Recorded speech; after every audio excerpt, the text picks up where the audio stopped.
प्यारे बच्चों, आज हम कक्षा 7वीं की संस्कृत दिव्यम पाठ्य पुस्तक एकादशः पाठः पढ़ेंगे। जो पाठ है सुक्ति पुष्पांजलि। सुक्ति यानी कि अच्छी उक्ति, अच्छी बातें, और पुष्पांजलि पुष्पों की अंजलि। अंजलि कहते हैं हमारे हाथों से जब हम जोड़कर अंजलि बनाती हैं तो वो कहते हैं, और उसमें फूल रखे होते हैं तो उसे कहते हैं पुष्पांजलि। तो यानी कि अच्छे वाक्यों की, अच्छी उक्तियों की पुष्पांजलि। तो इस पाठ में कुछ अच्छे वाक्य दिए गए हैं, चलिए हम जानते हैं। पहला है विद्या रूपम कुरूपाणाम, यानी कि कुरूपों का रूप विद्या है। कुरूपों का रूप विद्या कैसे है? यानी कि जो ज्ञानवान है, जिसको विद्या अच्छे से पाली है, जिसने जो हमेशा प्रथम आता है, अब वो चाहे सुंदर ना भी हो, ठीक है, लेकिन उसको ज्ञान बहुत है, विद्या उसको बहुत आती है, तो क्या है, वो उसी में ही फेमस हो जाएगा। तो कुरूपों का रूप विद्या है, तो उनका रूप क्या हुआ? विद्या। यानी कि विद्या का होना बहुत जरूरी है। भले ही सुंदरता ना हो, लेकिन विद्या का होना जरूरी है, विद्या आनी जरूरी है। दूसरा है आपका विद्या सन्मित्रम अस्ति। विद्या ही हमारी सच्ची यानी कि अच्छी मित्र है। या तो सच्ची मित्र कह सकते हैं या फिर अच्छी मित्र कह सकते हैं।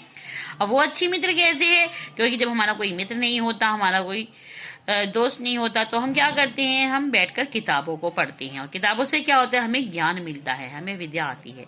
तो क्या हुआ? विद्या ही हमारी सच्ची मित्र है और विद्या ही हमारी अच्छी मित्र है। तीसरा है आपका विद्याया बुद्धि उत्तमा। विद्या से बुद्धि उत्तम होती है। अब हम जितना जितना पढ़ेंगे हमारी बुद्धि भी उतनी बढ़ती चली जाएगी, हमारा ज्ञान बढ़ता जाएगा। अगर कुछ लोग ऐसे बैठे हैं और वहां पर अगर कोई ऐसा प्रश्न पूछा जाता है, हमने उसको पढ़ा होगा तो हम उत्तर दे देंगे, तो क्या कहेंगे लोग? कहेंगे ये तो बहुत तेज बुद्धि वाला है। इसलिए कहा गया है कि विद्या से हमारी बुद्धि उत्तम होती है। अब नास्ति विद्या समम चक्षु, यानी कि विद्या के समान चक्षु नहीं है, विद्या के समान हमारी आंखें नहीं है, नेत्र नहीं है। विद्या जो है बढ़कर है उससे भी। द्वितीय ज्ञानात न मुक्ति, क्या है? ज्ञान के बिना मुक्ति नहीं मिलती। जब हमारे अंदर ज्ञान होगा, हम हमेशा अच्छे कर्म करेंगे। ज्ञान होता है काम, क्रोध, लोभ, मोह, अहंकार, इनका त्याग करना ही जो होता है वो ज्ञान होता है। तो अगर ज्ञान है हमारे पास तभी हमें मुक्ति मिलेगी। छठा है आपका ज्ञान से अंतो न विद्यति, यानी कि ज्ञान का अंत नहीं है। अब ज्ञान का अंत नहीं है, यानी कि जितना ज्ञान पाते जाओगे उतना ही वो बढ़ता चला जाता है। जैसे विद्या है, विद्या का कोई अंत नहीं है। विद्या आप जितनी पाते जाओगे वो उतनी बढ़ती चली जाएगी, और जितनी आप दूसरों को दोगे तब भी वो उतनी ही बढ़ती है। तो इसलिए कहा गया है कि ज्ञान का कोई अंत नहीं है। सातवां है आपका ना ही ज्ञानेन सदृशम पवित्रम, कि ज्ञान के समान पवित्र कुछ भी नहीं है। और सबसे पवित्र क्या है? ज्ञान है, क्योंकि ज्ञान कभी भी अपवित्र नहीं होता। ज्ञान हमारे अंदर होता है, हम जितना पढ़ते हैं उतना ही हमारा ज्ञान बढ़ता है, तो इसलिए वो सबसे पवित्र कहा है। आठवां आपका योगः कर्मसु कौशलम, यानी कि कार्यों में कुशलता ही योग है। हमारा अच्छे कार्यों को करना, ठीक है, वही हमारा योग है। तो जो अच्छे प्रकार से हम कार्यों को करते हैं, हम जो भी कार्य करें उसको अगर हम अच्छे से करते हैं तो वही हमारा योग है। नौवां है आपका नमंती गुणिनो जना, यानी कि गुणी व्यक्ति झुकते हैं, अर्थात विनम्र होते हैं।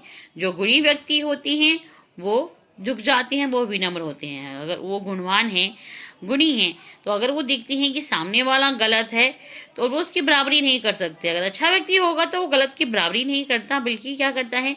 झुक जाता है, वो विनम्र हो जाता है, ठीक है। तो उससे क्या होता है? जो सामने वाला होता है उसको खुद ही शर्मिंदगी महसूस होती है कि मैंने उसको इतना भला बुरा कहा, लेकिन उसने तो मुझे कुछ भी नहीं कहा। तो इसलिए कहा है कि गुणी व्यक्ति झुकते हैं, अर्थात वो विनम्र होती हैं। 10वां गुणः सर्वत्र पूज्यन्ते, गुण सर्वत्र पूजे जाते हैं। जो गुण होते हैं, जो हमारे अच्छे गुण हैं, वो हमेशा ही पूजे जाते हैं, सब जगह पूजे जाते हैं। गुणी गुणम वेति, गुणी व्यक्ति गुण को पहचानता है। जो गुणी व्यक्ति होगा, ठीक है, जिसके अंदर पहले से ही गुण मौजूद होंगे, वही गुणों को पहचान सकता है, ठीक है। जिस व्यक्ति में खुद में गुण नहीं है वो कैसे गुणों को पहचानेगा? 12वां है आपका आपदाम तरणी ही धैर्यम, यानी कि विपत्ति में धैर्य ही नाव है। यानी कि आपदा पड़ने पर जो हमारा धैर्य है वही नाव के समान है और वही हमें उस बुरे समय से पार लगाता है। तो हमें हमेशा धैर्य रखना चाहिए, यानी कहते हैं ना कि धैर्य कभी नहीं खोना चाहिए। 13वां है आपका अति सर्वत्र वर्जयेत। अति सब जगह त्याज्य है, यानी कि किसी भी चीज की अति जो होती है वो बुरी होती है, उसको त्याग देना चाहिए। ज्यादा किसी चीज का लालच करना, हर चीज की अति जो होती है, अधिकता, वो जो है हमारे लिए नुकसानदायक होती है। 14वां है संपत्तो हो चा विपत्तो महताम एक रूपता, यानी कि संपत्ति और विपत्ति में महापुरुष समान होकर रहते हैं। यानी कि चाहे बहुत धन आ जाए, संपत्ति आ जाए या फिर और विपत्ति आ जाए, इनमें जो कुछ भी आए, चाहे संपत्ति हो चाहे विपत्ति आए, जो महापुरुष लोग होते हैं वो समान रहते हैं। विपत्ति आने पर भी वो समान रहते हैं और संपत्ति आने पर भी समान रहते हैं। यानी कि ना तो उनको कोई खुशी होती है संपत्ति आने पर और ना ही विपत्ति आने पर कोई दुख होता है। 15वां है आपका अस्तो मां सदगमई, यानी कि असत्य से सत्य की ओर ले जाएं। यानी कि जो झूठ का रास्ता है उससे हमें हमेशा सच की ओर लेकर जाएं। ठीक है, हम कभी भी असत्य ना बोले, हमेशा हम सत्य बोले और हमेशा हम सत्य का ही रास्ता अपनाएं। तो इसलिए कहा गया है या सत्य से सत्य की ओर ले जाएं। 16वां शीलम ही विदुषाम धनम। शीलम यानी कि चरित्र ही विद्वानों का धन होता है। अच्छा चरित्र ही, ठीक है, अगर आपका चरित्र अच्छा है, ठीक है, हर कोई आपको पूछता है, हर कोई ये कहता है कि हाँ बहुत अच्छे व्यक्ति हैं, आप हमेशा दूसरों की मदद करते हैं, हमेशा अच्छे काम करते हैं, तो वो आपका अच्छा चरित्र कहलाता है। तो क्या कहा गया कि चरित्र ही विद्वानों का धन होता है। जो विद्वान होते हैं उनका धन सिर्फ चरित्र होता है। तो ये आपका पाठ था, आशा करती हूँ आपको समझ में आया होगा। धन्यवाद, आपका आज का दिन मंगलमय हो।